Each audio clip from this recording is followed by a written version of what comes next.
era in HR security. My name is Aparna Ju, and I am the Technical Product Manager here at SECUDE, which is one of the companies presenting today. I will also be your moderator. We're pretty excited to have you here and have two very knowledgeable speakers to take you through this presentation. So you're in pretty good hands. First, joining us as a presenter is Jason Sanders, who is a practice leader for HCM and emerging technologies for MHP Americas. Jason's been in the SAP space for over 15 years now and has notably led the SAP HR implementation at RIM and other major companies. The company Jason works for, MHP, is a Porsche company, and their story started about 20 years ago when they were hired to help a small niche automaker improve their business and IT processes within SAP. With the success of that project, they helped turn Porsche cars into the most profitable automaker in the world. So Porsche bought them. MHP is now a leading global consulting firm who has successfully worked with automakers, their suppliers, as well as companies in industries such as manufacturing, oil and gas, and aerospace. From our end, as a presenter, we have Anne-Marie Colombo, who's in charge of our national key accounts and has over 20 years experience in the industry. And as for the panelists, along with myself, we're happy to have Michael Coomer from SECUDE, who's in charge of all of our North American operations. Our company, SECUDE, is a global provider of user-friendly IT data protection solutions and was founded in 1996 as a partnership between SAP and the Fraunhofer Institute in Germany, which is one of the leading research institutes in Europe. We're pretty well known for our single sign-on solution that SAP successfully acquired in 2011. Our core competency is data security, and our solutions help customers protect sensitive data from loss and to meet legal and industry requirements and guidelines. So let's talk about today's presentation. It focuses on HR security, and more specifically, the change in the HR landscape and how that affects security. The days where HR data was stored on paper in locked file cabinets in a central HR office is pretty much obsolete. Today, most of it's stored electronically within your ERP system. And although this greatly improves data processing, efficiency, and time management, it also increases the risk of possible breaches and data loss. Our agenda covers this issue. It covers the landscape and risk mitigation scenarios.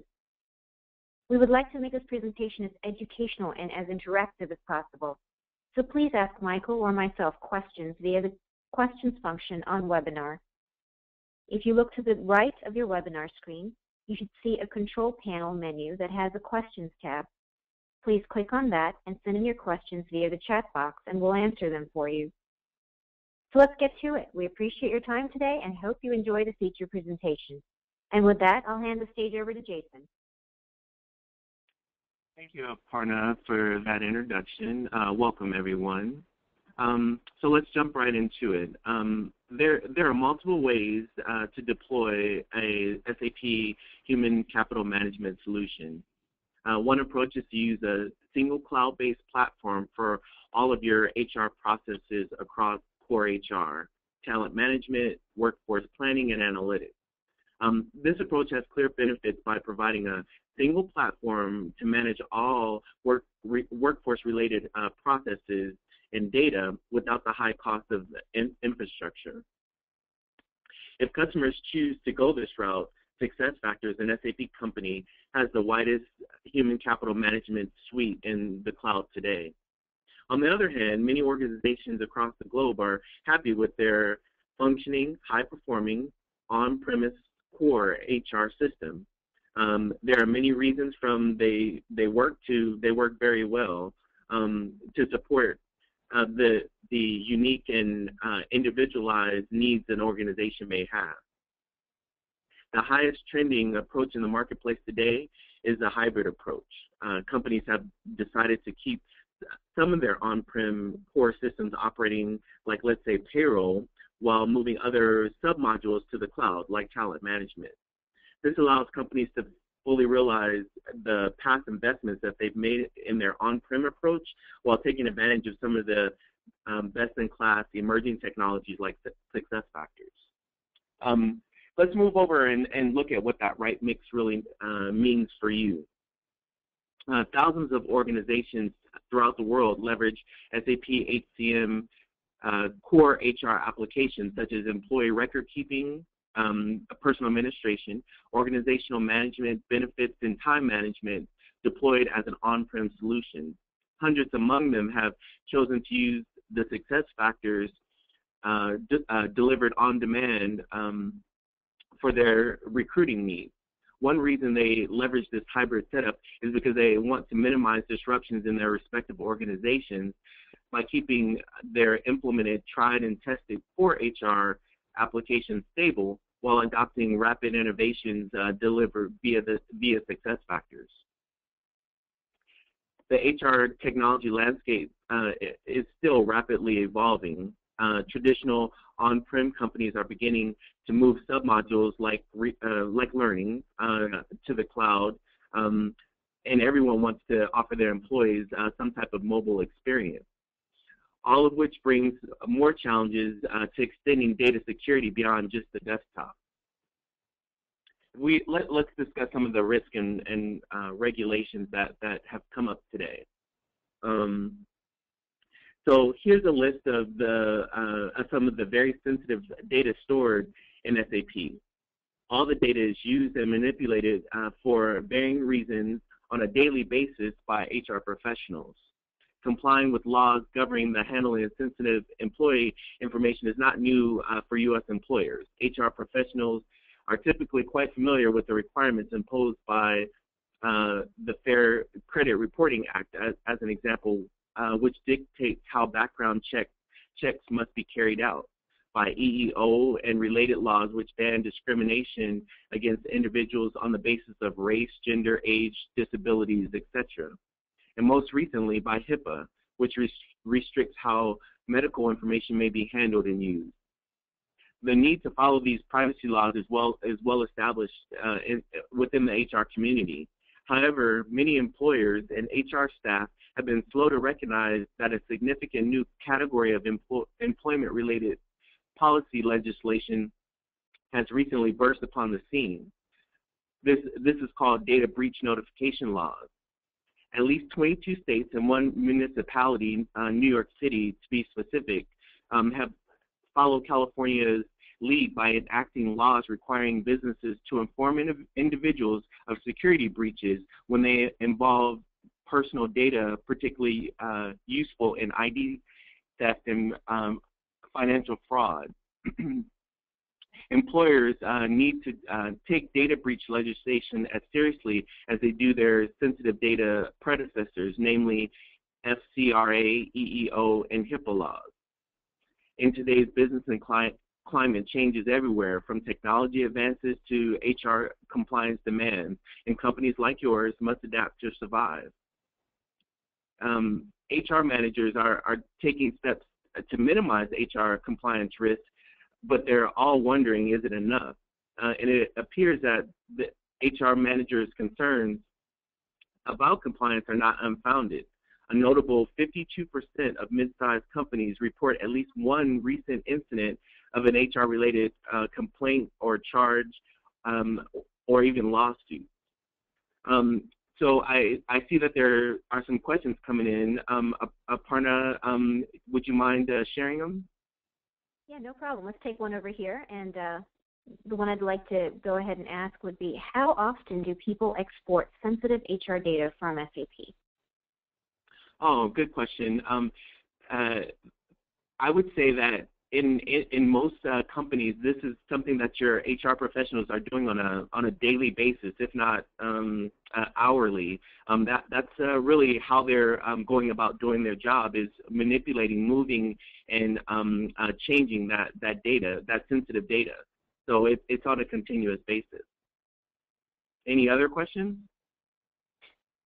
No, Jason, that'll be it. Thanks for the answer. Let's move on. Okay, thanks, Aparna.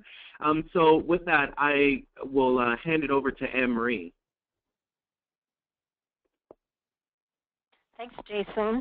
I'd like to start by talking about HR data security and start with general data breaches. So breaches are an everyday occurrence, and we hear about them daily. Places like the NSA, they had a large breach that went on for a very long period of time that was undetected by an organization that should have had very robust systems and access controls in place. So 90% of companies have experienced leakage or loss of sensitive data, and no one is immune, no matter how much protection's on your network, in your system, or in place. Hackers will find new ways into the systems and around those access controls and protections. So while cybercrime and hacking is the most expensive data leakage that happens, more common loss of sensitive data is through accidental loss or insider fraud and theft. The cost of data breaches is about $5.4 million in 2013, and that's related to staffing time and resources that have to leave what they're doing and address the breach, legal assistance that might be needed, paying for credit monitoring services, and the fallout from bad press and brand damage. Target, for instance, today mentioned that their profit was impacted 46%, and a lot of that was attributed to the recent breach that they had during the holiday season. So also fines, lawsuit exposure, so there's a lot of expenses that are possible if you do lose data. And Jason mentioned earlier the data breach laws. It's important that HR professionals be aware, because these laws vary state by state, and the company must disclose a breach if it's related to certain data like social security number, driver's license, credit card, and again, it's different by different states. But at any rate, HR is usually involved in any type of breach, whether it's related to HR data or a consumer-related type of breach, because typically the breaches involve some sort of mistake by the employee or some kind of compliance issue, and HR needs to address that specific issue. So some specific examples that have been in the news of data breaches recently: Virginia Tech, over 100,000 job applicants over a 10-year period. Names, addresses, and education history were stolen, and there were no social security numbers or date of birth. They attribute this to human error. They had put a server in place, and they didn't follow their normal procedure that included their cyber protection protocols, and so that allowed illegal access to the server. And of course, over 10 years, the technology probably changed quite a bit, but that just shows that there was no auditing going on of what was happening with that particular server. And Virginia law does require that driver license number and any employment data be disclosed publicly, so they did have to disclose that. A second example is a breach at Republic Services, who is a waste management company. They had an employee who took an unencrypted laptop home. It was password protected, but that laptop was stolen during a burglary from his home. And again, they had to disclose because the breach, because the names and social security numbers of both current and former employees were on that laptop. And then the third example is the Department of Energy, which is even worse because it involved social security numbers, date of birth, but also dependents, spouses. So the extent of the data was not just the employee, but it went beyond to the dependents and spouses of those employees. And in this case, third parties have speculated that they lost control of a server, in terms of central IT lost control of a server. It was outside the IT system, so whether it was on the cloud or outsourced, who knows. But they weren't doing audits of non-owned IT resources, since the server was not their server. And that's what happens if a server is stood up outside of IT. Management and IT don't tend to follow their standard procedures or standard auditing procedures to find out whether that server is compliant. So as Jason mentioned, the HR data is constantly on the move, and it's in order for HR professionals to do their job. So the data's not locked down. data like payroll, enrollment and benefits, compensation information is all needed day to day for HR employees to do their jobs. So you can limit access to the data. You can screen who's going to access that data. You can audit any access that occurs, and you can also make sure the data itself is stored and transmitted in an encrypted format. But the way that employees work continues to change with technology changes, and lately cloud services, bring your own device, are all being introduced into the corporate networks, and management and IT do not have control over those devices in many cases. So the data, while you might have control inside your perimeter, who has it, where it goes once it's left IT and management control is an issue in terms of keeping that data safe. Now let's look at the SAP environment. So while you have the data in the SAP system, it can be secured by access control in SAP, by database security or encryption, but the employees need the data to do their job, as we mentioned earlier. So they're accessing that data, they're moving it to SharePoint, which may be under your control. They'll move it to a file server, which also may be under your control. Okay, now they're moving it to a USB stick. Oops, maybe you don't have control of that. So you take away access to USBs. Now it goes to Dropbox. Oh, SkyDrive if you try to control Dropbox. So the point is that the employees are going to find whatever is the most productive way to do their job, and using outside technologies may be faster, quicker for them, so they're going to bypass some of the corporate technology in order to work more easily. So the data's all over the place, you can't control it, and the employees will be sharing it with people like partners as part of their everyday job.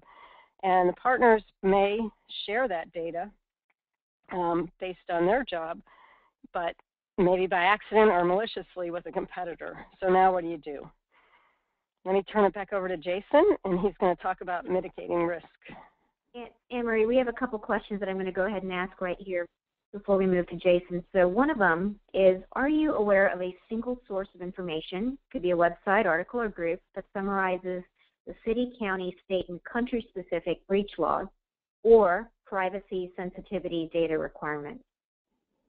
And we do have a suggestion. One of them is privacyrights.org. And then Anne-Marie, Jason, Michael, can you guys think of another area that we might go to? Yeah, I'm not aware of any single place really that covers not only the U.S. but different countries. I know there are a couple of places that talk specifically about European Union type of regulations, but U.S.-based.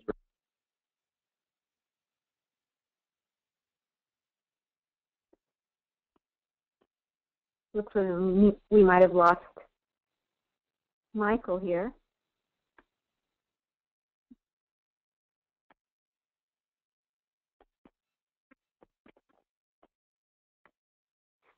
All right, if we have everybody else, let me go ahead and ask the second question. We already have a DLP solution. Is that enough? Isn't that enough protection? And I believe we're actually going to cover that in a little bit later. It's a great question, and we're going to cover some of those different solutions in a later section. So we'll bring that up. We'll bring up the question when we get there. Can you still hear me? Hey, Michael, you're back. Hey. Oh, I'm not sure what happened. We were at yeah, no problem. So we were at the privacy portion of it. Yes. So you didn't hear any of my answer. Is that correct? Go ahead and redo it for the group. All right. All right. So what I was saying is I'm not aware of any single web page that covers worldwide privacy laws. There are a couple of pages that cover specifically U.S. based laws, and there are some that cover laws of the European Union. But I've yet to see really a complete and comprehensive page that covers laws around the globe. There is, however, one page that covers fairly extensively breaches that have occurred over the past couple of years, and that page is called the Privacy Data Clearinghouse. I think the domain is dataprivacyclearinghouse.org, if I'm not mistaken. And that is a really good list to see what breaches have occurred over the past, I think it goes back maybe 10 years or so. Okay, great. Thanks, Michael. You can go ahead and continue and hand it over to Jason. Thanks, Aparna, and thanks, Anne-Marie. So let's move into some of the protections that are available in differing environments. Specifically here, let's talk about the hybrid environment. The diagram pictured on this slide combines a number of the emerging landscape technologies available from SAP. Things like cloud services, HANA, mobility, all with the traditional on-prem ERP. What's important to note here as you read through the bullet points is the importance of NetWeaver Gateway as a technology to control and extend your data authorizations throughout this landscape.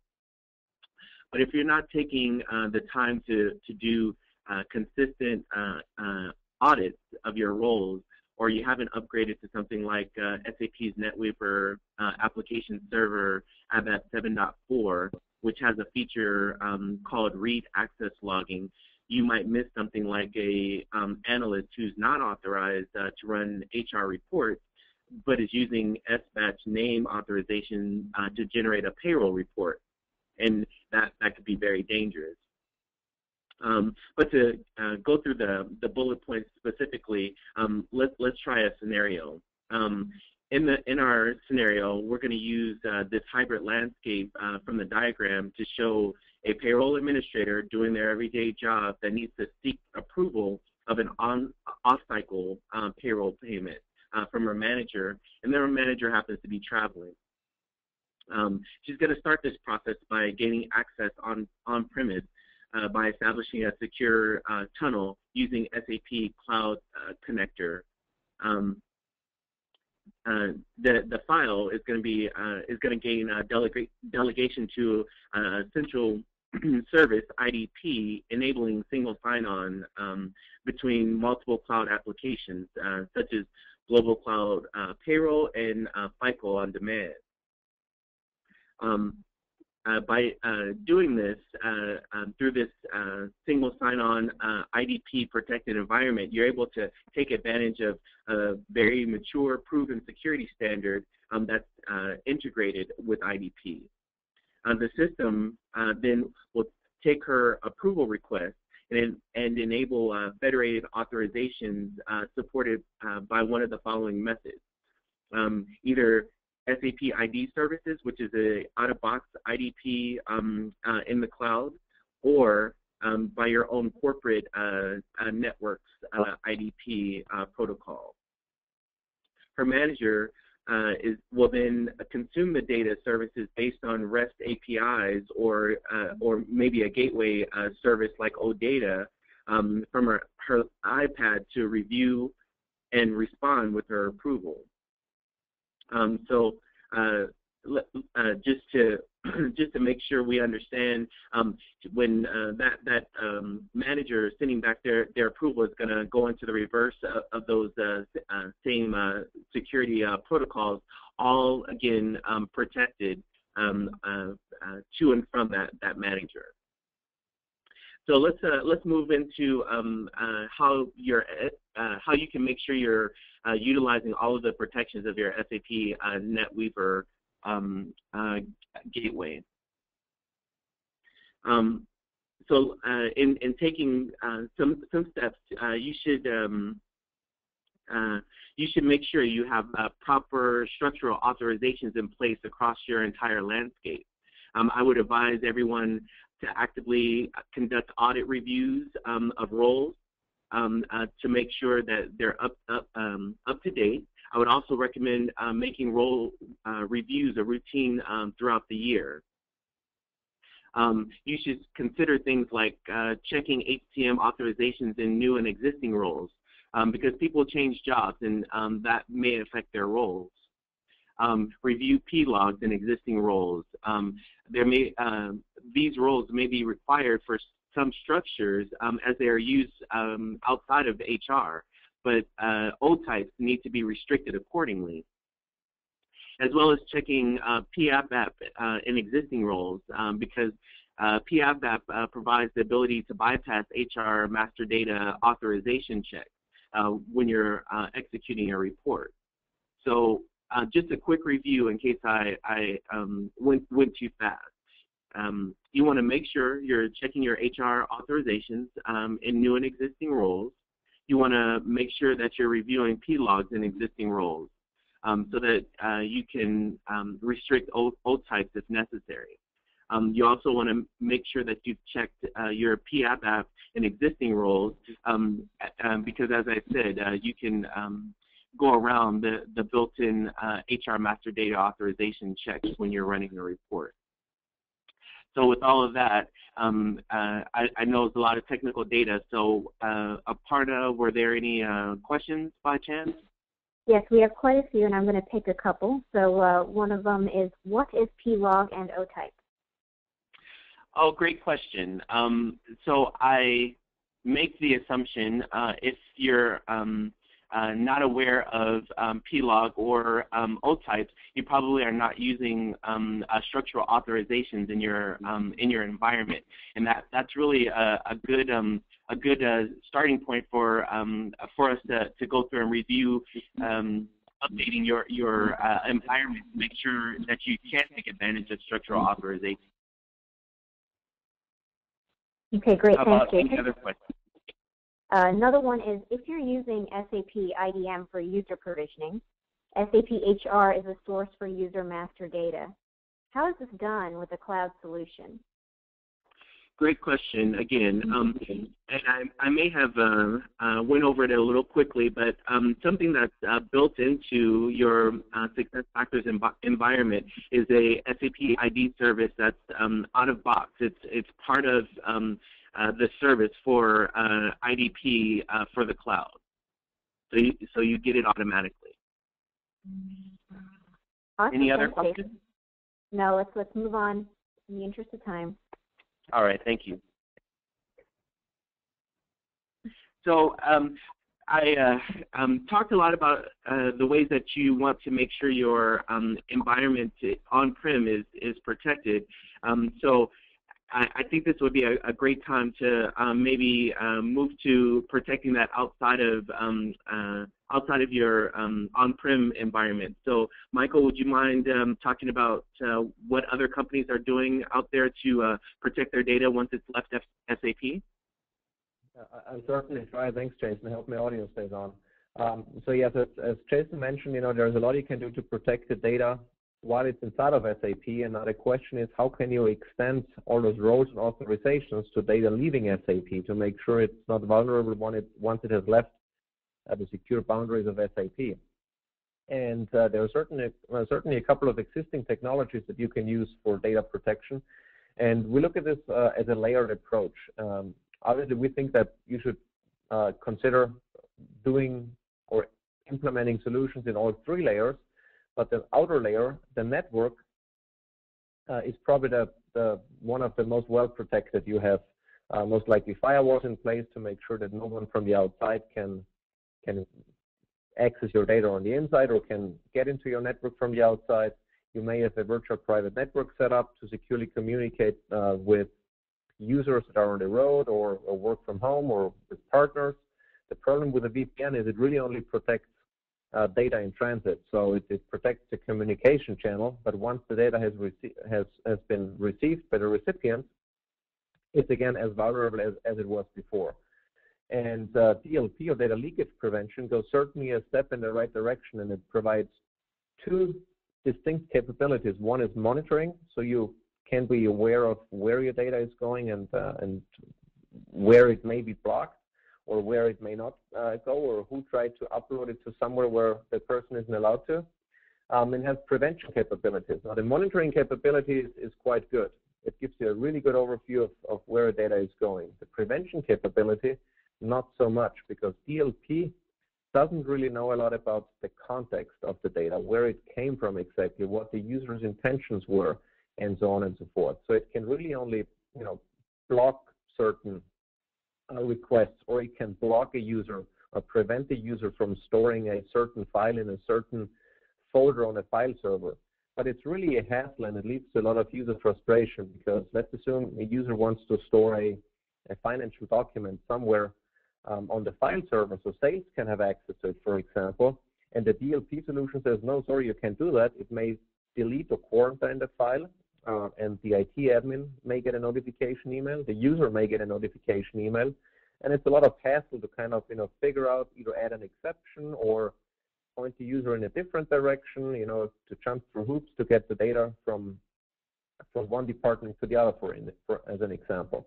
And most of our customers that we have talked to actually ended up just disabling the prevention capabilities of DLP, and they simply, stick to the monitoring capabilities. So the next step you can take is to protect the storage. And an easy example is full disk encryption. So you can encrypt your laptop, and in case it's lost or stolen, your data is secure. But this is really power off or data at rest protection.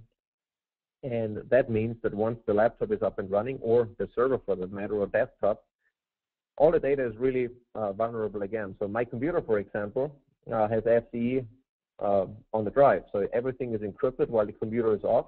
But while this presentation here is up and running, all the data appears to be in clear text, and nothing prevents me from sending it via email to someone who is not supposed to receive the information, uploading it to social media, or if I walk away from my computer, someone might just step up and hijack my unlocked computer and get all the information they want to. So it's really power off and data at rest protection, but it doesn't really protect data in use and data in transit, and the protection is certainly not persistent. So if I move something from my encrypted hard drive to a USB stick, and the USB stick is not encrypted, then all the protection is pretty much gone for the data. So the last approach, or the most inner circle, is to encrypt the data itself. Excuse me, and that is probably the best approach to make sure that your data remains encrypted and protected wherever it goes. There is a very old technology, but it's still in use today, PGP, which can be used to encrypt information and secure it, and transmit it securely. So I could, for example, encrypt something using PGP, send it to you, and you, with the corresponding key, could open it. The problem with that is it really provides the access or no access approach. So once the data is decrypted, it's again vulnerable, and I, as the sender, have no control over what you do with the data. So if I send you something encrypted, you decrypt it, and then hand it off to a competitor, there is nothing I can do about it. And so information rights management, or in the video and music industry called DRM, digital rights management, is really the right step in that direction to protect information, meaning to encrypt it, as well as to assign certain rights and policies to it, so I can control what the recipient, or the authorized user, in other words, can do with data. So I can, for example, assign a policy that allows you to read and to open that file, to read the information, but you're not going to be able to copy-paste, print, save unprotected, or modify. So I can keep full control over what you can do with the information, with the protected information. And then I can also let the information expire. So for example, I can set a policy that prevents you from opening that file after 7 days. And a very good implementation of IRM is from Microsoft, and they call it Active Directory Rights Management Services, or the cloud equivalent is called Azure Active Directory Rights Management Services. The technology has been around for about 10 years, but interestingly, it's not widely deployed. And the question is, why is that? If that's such a great technology where you can control data and assign policies and have the data expire, why isn't it used very often? And there used to be three major issues with that technology that prevented widespread deployment. One was it didn't support any mobile devices. So if you received an 80 RMS protected file on your Android phone, iPhone, or Windows phone, you couldn't open it. And as we all know, everyone is using smartphones today, and you have to be able to consume the data on those devices as well. The second problem was federation and sharing with third parties wasn't really supported. So if you wanted to share encrypted information with a partner company, you had to establish a trust relationship between those two Active Directories. And that's, as we all know, a bit of a pain, or it can be a pain, especially if you want to establish trust relationships with more than one party. Then it becomes even more of a headache. And the last issue was that only Office files were supported. And while Office files are certainly a very common file type, they're certainly not the only ones. There are PDFs, there may be CAD drawings, there may be HTML, HTML files, XML, whatever it may be. But the good news is Microsoft has invested a lot of money over the past 1.5 to 2 years to remove all those roadblocks. And as of right now, Active Directory rights management services can be deployed on-prem as well as in the cloud, and there is a hybrid approach as well. So it's very similar to the SAP HCM environment with different deployment scenarios, and they've removed all those roadblocks. So now you can consume RMS-protected information on any mobile device. Federation and sharing is very easy. You can federate with Microsoft only, and they federate with everyone else, so you only have to maintain a single federation link. And you can even share files protected with third-party identities. So Microsoft supports third-party identity providers, and that includes the Life ID, for example, Gmail, Facebook even. So you could protect something, a document, for someone else's Gmail ID, and then that person has to authenticate to Gmail first, or to Google first, before the person would be able to open the document. It's really easy, even between consumers now, you can exchange encrypted information using ADRMS. And last but not least, every single file type is supported. So it's no longer limited to Office. You can encrypt every single file, that be a CAD drawing or even a file type of the custom application that you developed in-house. So the question is, how can you make ADRMS work for SAP and for your data leaving SAP? And what you can do today already is you could download, let's say, an Excel spreadsheet from SAP. You could open it in Excel, and with a couple of clicks, actually quite a few clicks, you can go to File, restrict permissions, and apply a policy to that file. The problem with that is you have to leave that decision of protecting the file up to your end user. And you don't want to do that, because users either don't care, they are not aware what types of information needs to be protected, they don't know, they get confused, they make the wrong decisions. So there has to be some way to automatically classify the information and protect it, so the decision is not left up to the end user, or at least not entirely. And that problem is exactly what SECUDE and Microsoft have been working on, and the result is a solution called HaloCore. HaloCore sits on top of SAP NetWeaver. It intercepts every single download from SAP.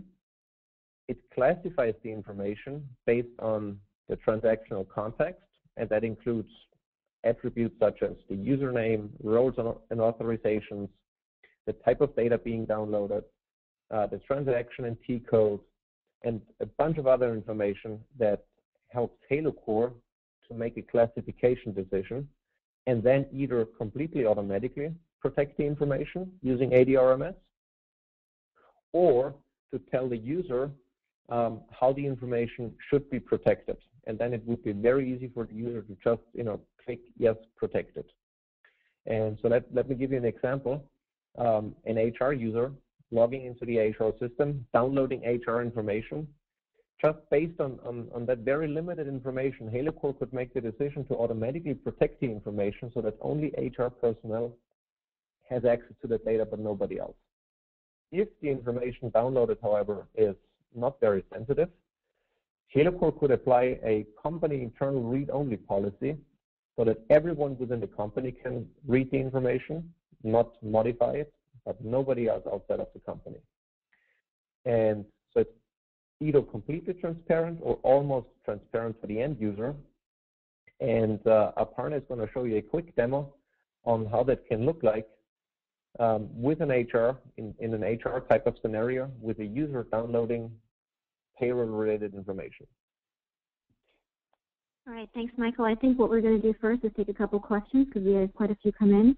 I'm going to try and consolidate so we answer everybody's questions as much as possible. There are quite a few in regards to screen printing or screenshots, like sniffing tools. Is there a way to prevent this or how to protect that? Right. One thing that's important to understand is there is no 100% protection if someone intentionally wants to get information out of your company. So the easiest example, I guess, is I could take my iPhone and take a picture of the screen, and there is no technology in the world that can completely prevent it. Yes, there are some technologies out there that can disable cameras if you're in a certain area. You can have a policy to prevent users or employees from using camera phones and stuff like that. But at the end of the day, there isn't 100% protection. What you can do, however, you can watermark files. That's one thing to prevent pictures. Well, that's not a solution to prevent pictures from being taken on the screen, but at least it identifies the information on the screen as top secret, for example, or company property or something of that nature. Screen printing can also be limited using RMS. So the operating system has certain interfaces to take screen captures, and those can also be controlled using policies. However, there are also ways around that if you don't use the operating system native interfaces but something else, again, watermarking would be the way to go. All right. So how about this question?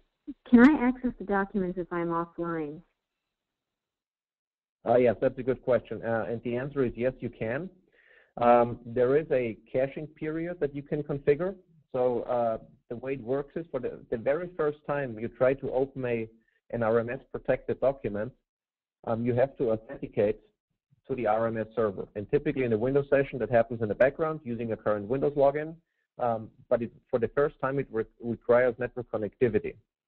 And then it's up to the configured caching period. So you could, for example, say for information that's protected using a top secret classification or policy, you have to be online because at every single attempt of opening that file, you have to authenticate to the live network, which is the most secure way, but the least convenient way if you're offline.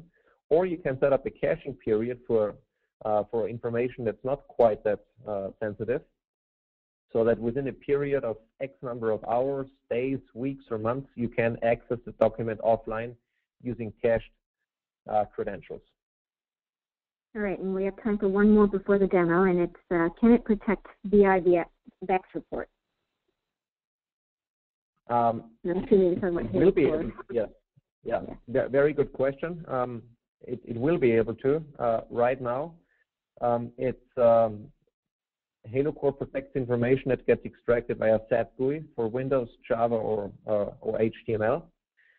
BEX is a means-based or technology to stream information out of SAP and then use Excel as the GUI to present. And we are currently working on an Excel add-in that will be able to provide the same protection capabilities. All right, great. Thanks, Michael. So we'll move on. And guys, what I'd like to show you here is a brief video. And in this video is a demo of how your confidential data can be protected within the SAP boundaries as well as beyond.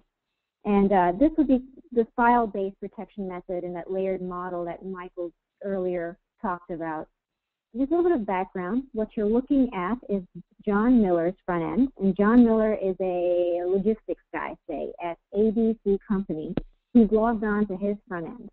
And Stanley Colt works for the same ABC Company and is logging on to an SAP client on John Miller's front end. And there you see SC Colt.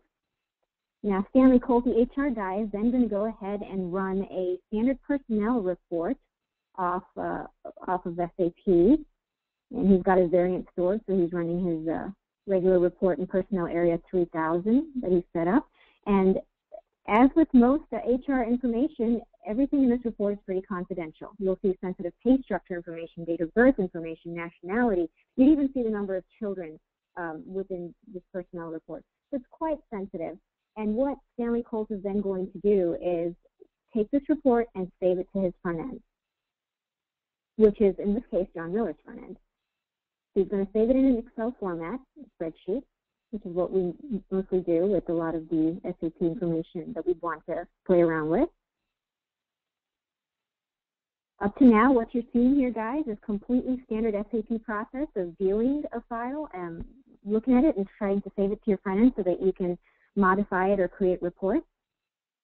And this is, I'm going to pause here for a second to show you this UI, and this is the Halo Core solution. And what I'm going to show you is the simplicity of the Halo Core solution. So this is where Halo Core actually intercepts the fact that Stanley Colt is downloading this information to a front end, and it's going to prompt Stanley Colt to apply a protection policy to apply to that actual file. So Halo Core will actually automatically filter a list of relevant policies. And the way it picks this list is through an internal attribute mining algorithm that's kind of running in the background. Now, what I want to show you is that there are actually a couple of ways we can go here. So Stanley Colt can A, pick a policy from this generated list that you're seeing right here. B, he can create his own, and if he has the authority to do so, it will show up in the My Policies tab. Right there, you can see Company Policies and My Policies. It's going to show up there. C, he can apply no protection at all, in which case a configure text box can pop up to say, hey, Mr. Colt, why aren't you applying protection to this particular data? Or D, this can be completely transparent to the user, and a predetermined company policy can be applied here, and he won't even have to see anything of the sort.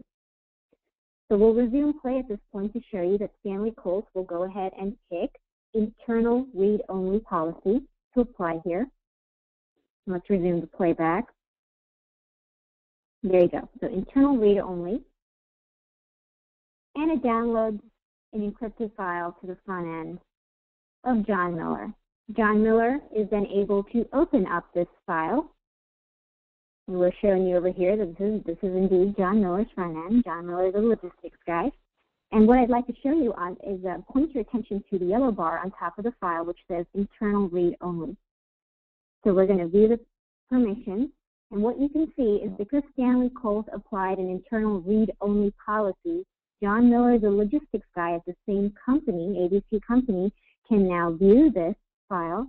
He cannot edit, he can't copy, but he can print. If Stanley Colt runs back into that UI and shows something like, I only want this file to be seen by HR people, then John Miller won't be able to see the file. So it's a very easy method of being able to restrict and use your permission types to make sure that your data is secure outside the SAP boundaries. So what I want you guys to take from this is the fact that it's a very simple and easy process to go about doing this and applying protection. So that's all there is to the demo. It's a pretty easy demo. And where do we go from here? So what's next? And for that, I'm going to turn it over to Anne-Marie. Thanks, Aparna. So I guess you're probably wondering, how do you get started, or what can you do to get started? And we actually have a tool to help you find out what sensitive data is leaving your SAP systems. You see it on the screen here. It's free. It's a free tool. It logs every download and export, as well as who downloaded what in which transaction. And you can find the tool at the URL on the bottom. And what else? So you can download our data export auditor tool. And then the second thing you can do is MHP has generously offered to give away a 30-minute consulting session to help analyze your HR landscape, as well as the data export auditor information. And that will draw we will draw 3 winners from the attendees on the webinar, and we'll send out an email in the next week announcing those winners. So I'm going to turn it back over to Aparna to wrap up the session and for questions. Thanks, Marie. We do have a couple questions, and I'm going to pick through them here. First one, so what SAP modules does Halo Core support? Right now, all modules that run on top of SAP NetWeaver ABAP. All right. How does sharing protected files with go ahead, Michael. Finish up. Yeah, I'm sorry. I took a pause here a little bit. And we're working on a Java-based implementation right now. So going forward, you'll also be able to protect SAP applications that run on top of NetWeaver Java. Awesome. So how does sharing protected files with third parties work exactly in this scenario? There are three approaches that you can take. The classic approach, the most complicated, I want to say, is if you establish a trust relationship between two Active Directories, and then one user in Active Directory A can protect information and send it to user in Active Directory B, and it would be completely transparent from an authentication perspective. The second option is a more convenient one. You federate with Microsoft only, and then Microsoft federates with whoever you want to share information with. And the third approach is you can protect information for certain identity providers, including, as I've mentioned before, Facebook, Live ID, Google. And that's the easiest approach if you have, for example, a consultant that is not a member of any Active Directory, but happens to have a Gmail account or a Live ID account. And so you can simply protect the information for a specific ID. And that person would then simply open that file, authenticate against the identity provider, and have access to the information. And you can certainly mix and match all three approaches if that's what you want. Great. Thanks, Michael. Next question. Can all files be protected? And how does opening them work from an end-user perspective? Yes, you can. RMS supports any file type. There are different the support for file types is layered in three categories, if you will. There are applications that support RMS natively, and that certainly includes Microsoft Office. So in that case, if you open an RMS protected Excel spreadsheet, that Excel takes care of the authentication and everything, and you don't really have to worry about anything. And that includes also PDFs. And then there is a second layer of applications that includes Notepad and most of the Windows built-in applications that have that capability as well. And then there is a third set of file types that are used by applications that do not know anything about RMS at all. And the very famous example is AutoCAD, for example. So you can, if you have a cat drawing, your RMS protects the cat drawing. By RMS protecting it, the file gets actually renamed to the original file name plus a .p file extension. That .p file extension is registered with a little application, a helper application from Microsoft that takes care of the authentication and authorization checks before handing over the file to the native application, in this case AutoCAD. And that's the same for all the other file types that don't know anything about RMS. Okay, that is a good question. And let's take this one. Can Halo Core protect files that were previously uploaded to SAP, such as a PDF, as compared to spreadsheets or something generated on the fly? Yes, it doesn't really make any difference from a Halo Core perspective if the file gets generated on the fly, such as we've seen in the demo, or if it's a previously uploaded file and attached to some master record. The same thing. Okay. Right, thank you. And on that note, we'll end with the final question is, how can we learn more information about what we've seen over here today?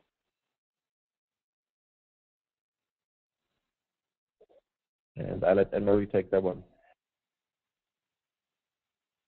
Yes, the slide shows both Jason Saunders from MHP, his contact information as well as my information, so please send either one of us an email or give us a call if you'd like more information, and we will get the right people to answer your questions or get in contact with you if you'd like more information.